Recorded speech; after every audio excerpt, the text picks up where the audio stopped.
Hello guys, welcome back to my YouTube channel yes chemi study away of success. मैं हूं आपका educator Shivam Mishra. मेरे प्यारे बच्चों, यहां पे क्लास 12 चैप्टर 3 बोर्ड परीक्षा 2021 के लिए स्पेशल क्लास चला रहे हैं। हम लोग उसी प्रश्न को यहां पर देखेंगे जो कि बोर्ड एग्जाम के लिए सफिशियंट है, बोर्ड एग्जाम में आएगा। उसी प्रश्नों को हम लोग देखेंगे यहाँ पे। बाकी और कोई प्रश्नों को बिल्कुल भी देखने नहीं देखें कुल मिला के, ठीक है। तो यहाँ पर हमारे ये पार्ट सेकंड वीडियो है, आप कह सकते हैं। यहाँ पर इंपॉर्टेंट प्रश्न है हमारा कि हमने जान गए थे मानव जनन तंत्र के बारे में, हम लोग डिस्कशन किए थे।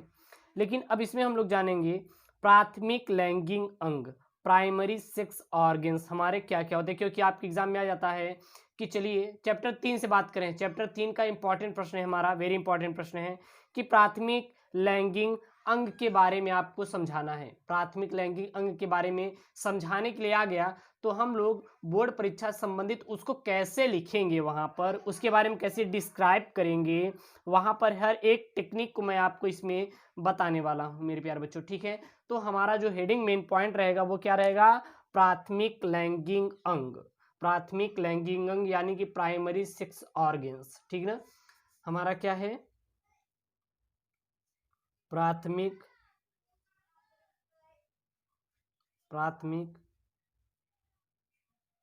लैंगिक अंग।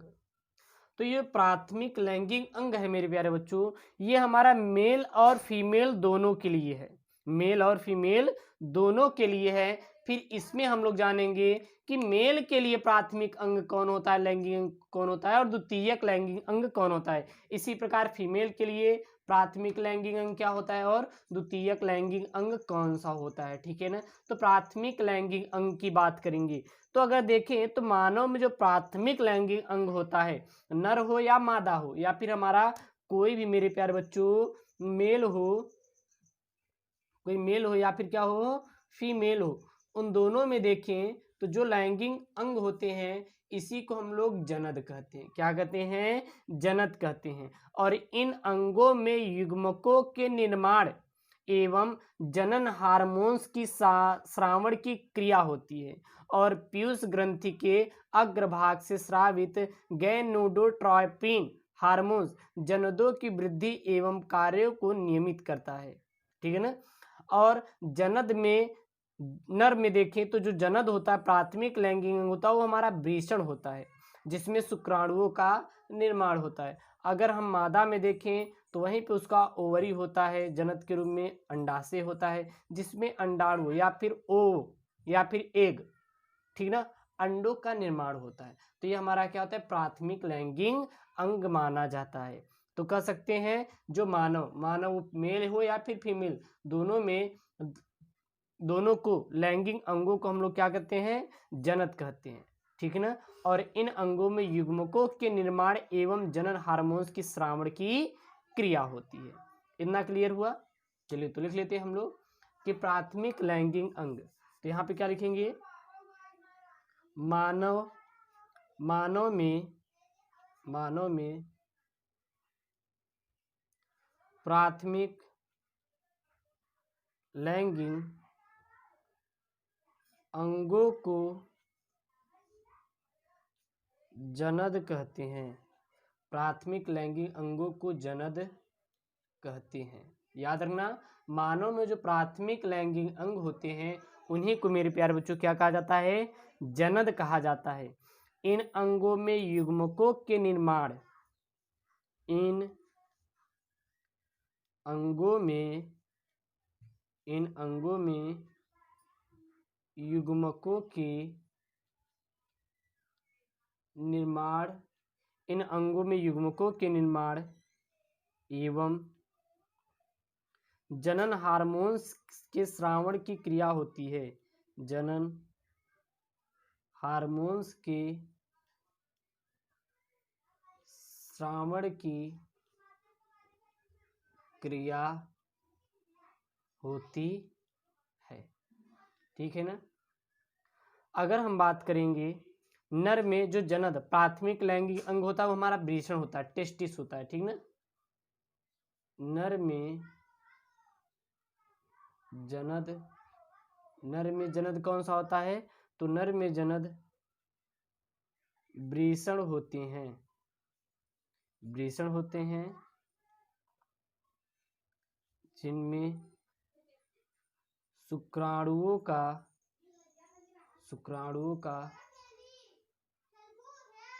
निर्माण होता है तथा मादा में जनद, तथा मादा में जो जनद होता है, जनद अंडाशय, अंडाशय होता है, अंडाशय होता है, जिसमें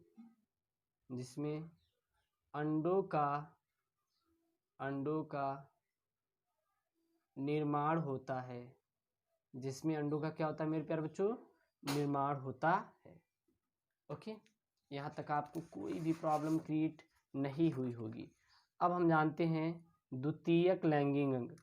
प्राथमिक लैंगिक अंग हो गया, अब हम कौन सा जानेंगे? द्वितीयक लैंगिक अंग।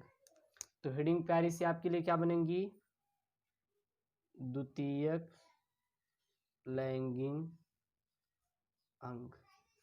यानी कि मानव जन्म तंत्र के प्रकार की बात करें तो मानव जन्म तंत्र को दो भागों में बांटा गया है, एक प्राथमिक लैंगिक अंग, दूसरा द्वितीयक लैंगिक। क्लास 12 बायोलॉजी चैप्टर 2 का बहुत महत्वपूर्ण प्रश्न है मेरे प्यारे बच्चों, ठीक है ना? तो इसमें हम लोग कहेंगे इन्हें सहायक लैंगिक अंग कहा जाता है, इन्हें सहायक लैंगिक अंग कहा जाता है।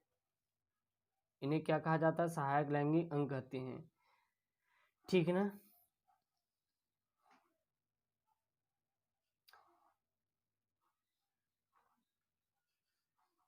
और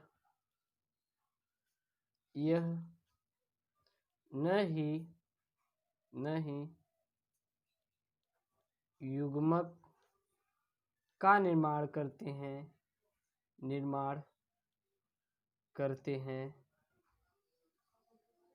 और न ही हार्मोन्स का स्रावण करते हैं,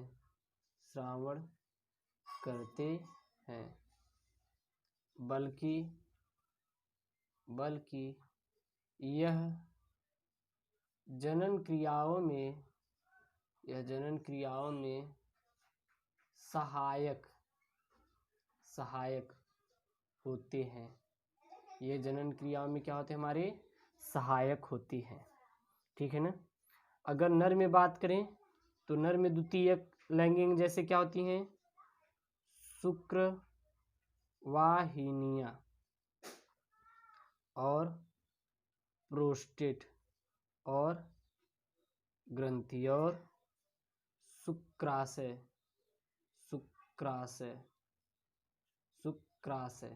और शिश्वन, ठीक है ना? ये सब हमारे क्या होते हैं? यह हमारे जो होते हैं, यह हमारे लैंगिक अंग, द्वितीयक लैंगिक अंग होते हैं। किसमें? नर में। अगर मादा में बात करें तो मादा में कौन कौन सी होती हैं? जैसे कि अंडवाहिनियां,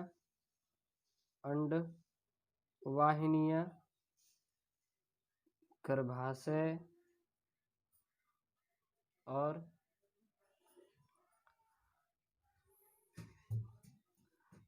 स्तन ग्रंथियां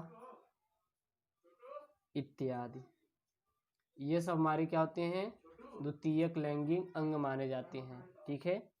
तो ये मेरे प्यारे बच्चों नोट कर लीजिए, जो कि चैप्टर 3 से बहुत ही इंपॉर्टेंट प्रश्न बनता है कि मानव में लैंगिक अंग या जनन तंत्र या लैंगिक अंग को कितने भागों में बांटा गया है, वो कौन कौन से हैं? तो द्वितीयक लैंगिक अंग और प्राथमिक लैंगिक अंग। तो इसको नोट कर लीजिए। ओके दोस्तों, thank you, Jai Hind, take care, bye bye.